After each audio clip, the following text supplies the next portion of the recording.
శ్రీమాత్రే నమ. జయ గురు దత్తాత్రేయ నమ. ఈ వీడియోలో మనం జూన్ 6వ తారీఖు వరకు కర్కాటక రాశిలో కుజగ్రహ సంచారం ఈ అబ్బాయిలు అమ్మాయిల యొక్క వివాహ వ్యవస్థ మీద, అలాగే ఆలస్య వివాహానికి కారణమైనటువంటి ఈ కుజగ్రహం ఈ కర్కాటక రాశిలో ఉండడం వల్ల ఎందుకు వివాహాలు ఆలస్యం అవుతున్నాయి, వివాహ సంబంధాలు కుదరకుండా, ముఖ్యంగా అబ్బాయిలు ఎందుకు వివాహంలో లేట్ అవ్వడం, వారి జీవితంలో సరిగ్గా సెటిల్ అవ్వలేకపోవడానికి కారణమైనటువంటి కుజగ్రహం ప్రస్తుతం కర్కాటక రాశిలో ఈ నెల అంటే ఇంచుమించు జూన్ 6వ తారీఖు వరకు ఆ రాశిలోనే ఉండడం జరుగుతూ ఉంటుంది. అయితే కుజుడికి అది నీచ స్థానం అవడం వల్ల తను అత్యంత పవర్ఫుల్గా బలంగా పనిచేయలేకపోతుంటాడు. సాధారణంగా వివాహం జరగడానికి, వివాహం తర్వాత అన్యోన్య దాంపత్యం ఉండడానికి కుజగ్రహం చాలా వరకు కారణమవుతూ ఉంటుంది.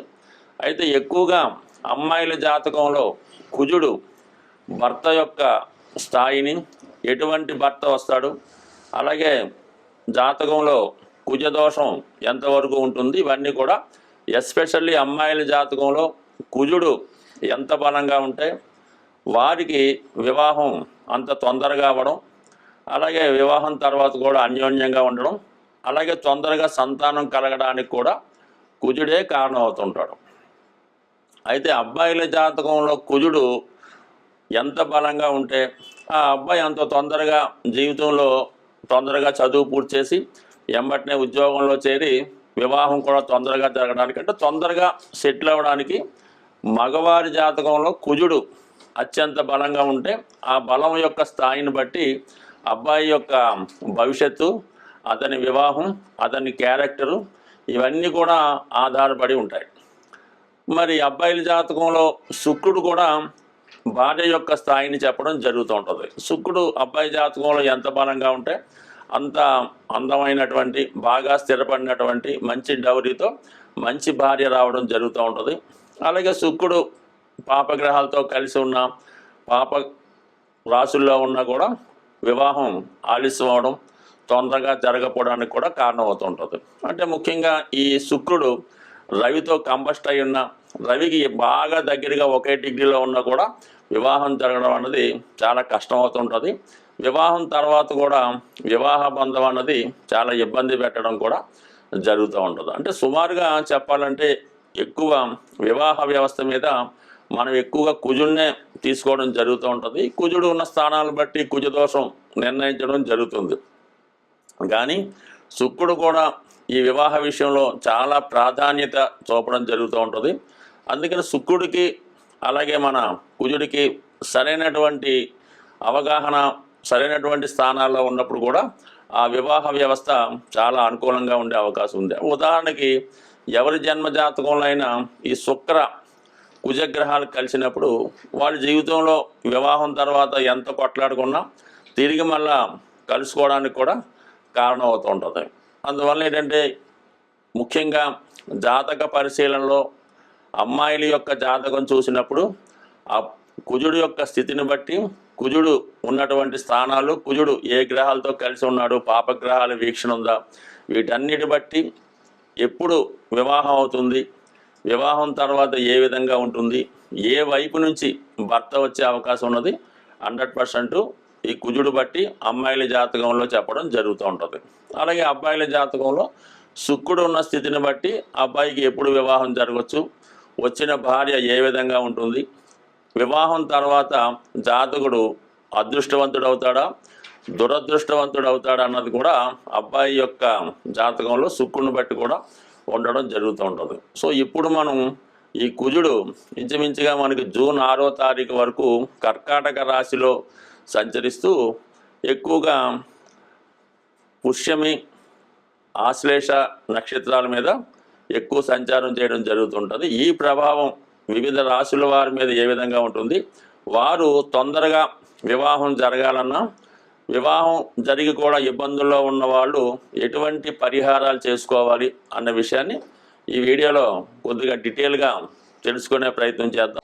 మేషరాశి వారికి కుజుడు రాస్యాధిపతిగా అష్టమాధిపతిగా ఉంటాడు.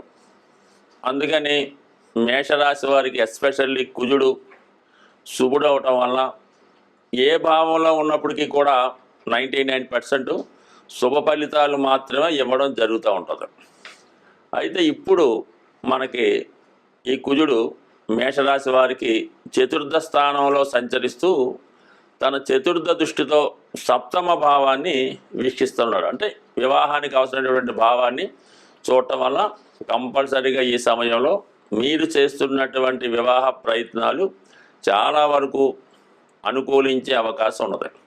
అయితే ఇప్పుడు ఏమైందంటే మనకి రవి కుజుడి యొక్క రాశిలో ఉండడం వల్ల మరి ఈ కుజుడు సూర్యుని యొక్క ఫలితాలు కూడా ఇవ్వవలసి ఉంటుంది. సాధారణంగా సూర్యుడు వివాహానికి పెద్దగా ఇండికేట్ చేయడమాట, అతనికి అంగీకారం ఉండదు. వివాహ విషయంలో బ్రహ్మచర్యంగా ఉండడానికే ఎక్కువ సూర్య భగవానుడు ఇష్టపడుతూ ఉంటాడు. అయితే అక్కడ సప్తమ స్థానంలో కూడా రవి నీచపడుతూ ఉంటాడు. ఆ కారణం వల్ల మరి మేషరాశిలో ఉన్నటువంటి రవి సప్తమ దృష్టితో మన తులారాశిని వీక్షించడం, అంటే మన మేషరాశి వారికి వివాహ స్థానాన్ని వీక్షించడం వల్ల ఇంచుమించుగా మనకి ఈ సూర్యుడు మేషరాశిలో ఉన్నంత వరకు మరి మన కుజుడు వివాహ విషయంలో పెద్దగా ఎంత ప్రయత్నం చేసినా మేషరాశి వారికి వివాహం జరగడం అన్నది చాలా వరకు కష్టంగా ఉంటుంది. ఎప్పుడైతే మనకి ఇంచుమించుగా మనకి ఈ మే 15వ తారీఖు, మే 14వ తారీఖు దాకా అక్కడే ఉండి ఇంచుమించుగా మే 15వ తారీఖున రవి ఆ రాశి నుంచి మారడం జరుగుతుంది. అందుకని ఇప్పుడు వివాహ ప్రయత్నాలు చేస్తున్నవారు మే 15వ తారీఖున మీరు గట్టిగా మేషరాశి వారు వివాహ ప్రయత్నాలు చేస్తే మీ వివాహ ప్రయత్నం ఫలించే అవకాశం ఉంటుంది. అందువల్ల కంపల్సరీగా మీరు అప్పటి వరకు వెయిట్ చేసి అప్పుడు నిర్ణయం తీసుకుంటే వివాహం తొందరగా కుదిరే అవకాశం ఉన్నది. ఇక శుక్రుడు కూడా కొంతవరకు ఏంటంటే 12వ స్థానంలో సంచరిస్తూ ఉన్నాడు. శుక్రుడు 12వ స్థానంలో సంచరించడం అన్నది ఈ మేషరాశి వారు కొంతవరకు వివాహానికి అడ్డంకిగానే ఉండే అవకాశం ఉంది. ఎందుకంటే సప్తమాధిపతిగా ఉన్నటువంటి శుక్రుడు 12వ స్థానంలో ఉన్నాడు. అంటే తన రాశి నుంచి 6వ స్థానంలో ఉండడం వల్ల సాధారణంగా వివాహానికి ఇది అనుకూలత ఏర్పడదు. అలాగే వివాహం అయిన వారు కూడా చాలా వరకు ఏదో ఒక విభేదాల్లో, అభిప్రాయ భేదాల్లో ఉండే అవకాశం ఉన్నది. సో అందువలన ఏంటంటే ఈ సమయంలో కొంతవరకు ఈ మేషరాశి వారు రవి యొక్క స్థితి తొలగిన తర్వాత, అయితే మనకి మే 15 తర్వాత మీరు చేసే వివాహ ప్రయత్నాలు చాలా వరకు అనుకూలించే అవకాశం ఉంది. మరి ఈ సమయంలో మరి శుక్రుడు ఉన్నటువంటి స్థితిని బట్టి చూసినప్పుడు చాలా వరకు మీకు బాగా చదువుకున్నటువంటి, ఇంచుమించుగా పీజీ వరకు చదువుకున్నటువంటి బాగా హోదా కలిగినటువంటి కుటుంబం నుంచి ఒక మంచి అమ్మాయి ఈ సమయంలో మీకు భారీగా వచ్చే అవకాశం ఉంటుంది.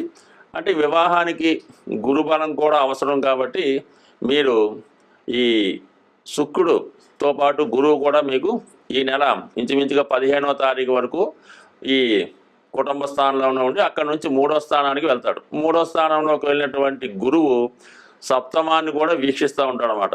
ఇవన్నీ కూడా ఈ మేషరాశి వారికి ఈ మే 15వ తారీఖు తర్వాత వివాహానికి చాలా మంచి పరిస్థితులు అనుకూలంగా ఉన్నాయి. అంటే కుజుడి యొక్క కారకత్వాలు ఇంకా ఎలా ఉంటుందంటే భూములు, స్థిరాస్తులు ఇవన్నీ కూడా కుజుడు ఇచ్చే వాటిలో ఒకటి కాబట్టి అందుకనే చాలామందికి వివాహం జరిగినప్పుడు ఎక్కువగా ఈ భూమి కట్నంగా రావడం జరుగుతూ ఉంటుంది. కొంతమంది పెద్దవారు కూడా ఈ అబ్బాయికో అమ్మాయికో వివాహం జరిగినప్పుడు వారు ఈ అమ్మాయి పేరుతోనో అబ్బాయి పేరుతోనో కొంత ఆస్తిని కూడా రాయడం జరుగుతూ ఉంటుంది. అంటే దీన్ని బట్టి ఏంటంటే కంపల్సరిగా వివాహానికి భూమికి కుజుడికి సంబంధం ఉంటుంది. ఈ కారణం వల్ల ఏంటంటే మరి అష్టమాధిపతిగా రాస్యాధిపతిగా ఉన్నటువంటి కుజుడు చతుర్థ స్థానంలో సంచరించడం వల్ల మీరు ఈ సమయంలో ఏదైనా ఒక ప్లేస్ నుంచి వేరే ప్లేస్లోకి మారడానికి, అలాగే మీ పేరుతో ఉన్నటువంటి ఏదైనా భూమి స్థిరాస్తి విక్రయించి వేరొక చోట కొనడానికి కూడా చాలా వరకు కుజుడి యొక్క అనుకూలత ఏర్పడుతుంది. కాబట్టి సాధారణంగా మరి ఈ మన మేషరాశి వారు ఈ సంవత్సరం వివాహం చేసుకోవడానికి ఎవరైతే రెడీగా ఉన్నారో వారి యొక్క వివాహ ప్రయత్నాలు మే 15 తర్వాత సక్సెస్ అయ్యే అవకాశం ఉన్నది, అంటే సంబంధం నిశ్చయం అయ్యే అవకాశం ఉన్నది. స్వస్తి. వివాహం ఆలస్యం అవుతున్నవారు, వివాహం తర్వాత భార్యాభర్తల మధ్య విభేదాలు ఉన్నవాళ్ళు, తొందరగా వివాహం కావాలన్నా ఏదైనా ప్రతిదానికి ఒక పరిహారం ఉంటుంది కాబట్టి సాధ్యమైనంత వరకు ఈ సుబ్రహ్మణ్య స్వామి ఒకటి కారణం అవుతుంటారు, ఆంజనేయ స్వామి కూడా ఒకటి కారణం అవుతుంటుంది. అంటే మనకి కలియుగంలో హనుమాను తొందరగా అనుగ్రహించే గ్రహం కాబట్టి ముఖ్యంగా ఒక 8 మంగళవారాలు ఆంజనేయ స్వామి వారి ఆలయంలో 108 తమలపాకులు, ఒక 5 బాగా ముగ్గిన అరటిపళ్ళు, కొద్దిగా సింధూరం, ఒక కొబ్బరికాయ ఇవి తీసుకొని స్వామివారికి తమలపాకులతో అర్చన జరిపించి ఒక 8 మంగళవారాలు కంప్లీట్గా అర్చన చేయవలసి ఉంటుంది. మధ్యలో ఏదైనా ఆటంకం వస్తే దాన్ని కంటిన్యూ చేసుకోవచ్చు. అయితే ముఖ్యంగా స్త్రీలు వేకువజామునే లేచి ఈ స్నానం చేసేటప్పుడు ఆ నీళ్ళలో కొద్దిగా పసుపు కలిపి మంగళ స్నానం చేసిందాగా తలక స్నానం అది చేయవలసి ఉంటుంది. సాంప్రదాయ దుస్తులు ధరించవలసి ఉంటుంది. కంపల్సరిగా గాజులు, అంటే మట్టి గాజులు, దాన్ని గాజులు అంటారు. 2 చేతులకు కూడా కనీసం ఒక చేతికి 8, ఒక చేతికి 8, అది ఎరుపు రంగు అయితే వెరీ బెటర్, ఆకుపచ్చ రంగు అయినా పర్వాలేదు. ఈ విధంగా వాళ్ళు సాంప్రదాయ దుస్తులతో సాంప్రదాయంగా ఈ పసుపు కలిపినటువంటి నీటితో స్నానం చేసి వాళ్ళు ఈ 8 మంగళవారాలు కంప్లీట్ చేయవలసి ఉంటుంది. మగపిల్లలు కూడా ఇంచుమించుగా సాంప్రదాయ దుస్తులతోనే చేయాలి. ఆ మంగళవారం కంపల్సరీగా నియమంగా ఉండాలి. ఆ ఒక్కరోజు మామూలుగా భూమి మీద సాపేసుకొని తలగడేసుకొని దుప్పటితో కప్పుకోవచ్చు. బట్ మంచం మీద కాకుండా విడిగా సెపరేట్గా పడుకొని ఈ 8 వారాలు పూర్తి చేయడం వల్ల కంపల్సరీగా 8వ వారం అవ్వకుండానే వివాహం జరిగే అవకాశం ఉంటుంది. ఇంకా ఈ సమయంలో ఏంటంటే ఏదైనా కొంతమంది వివాహం అయినటువంటి ముత్తైదువులంటి స్త్రీలకి ఏదైనా పలహారం ఇవ్వడం, వాళ్ళకి కందిపప్పుతో ఉన్నటువంటి కలిపినటువంటి భోజనం, అంటే అన్నీ ఉంటాయి, దాంతోపాటు కందిపప్పు కూడా కంపల్సరీగా ఉండడం, ఈ విధంగా చేయవలసి ఉంటుంది. కంపల్సరీగా 8 మంగళవారాలు ఆంజనేయ స్వామి తమలపాకులు పూజ చేస్తే 100% ఈ వివాహానికి ఎక్కడున్న స్వామి ఆ వివాహ సంబంధం కలిపే అవకాశం ఉంటుంది. సరే, ఇది కొంతవరకు ఉంది. కొంతమంది ఈ మంగళవారం రోజు చీమలకి పంచదార బియ్యం పిండి ఆహారంగా వేయటం వల్ల, లేదంటే చెరువులో ఈ నదుల్లో ఉన్నటువంటి చేపలకి ఆహారంగా ఏదైనా బిస్కెట్లో పేలాలో అవి వేయడం వల్ల అనేక రకాలు పరిహారాలు ఉంటాయి.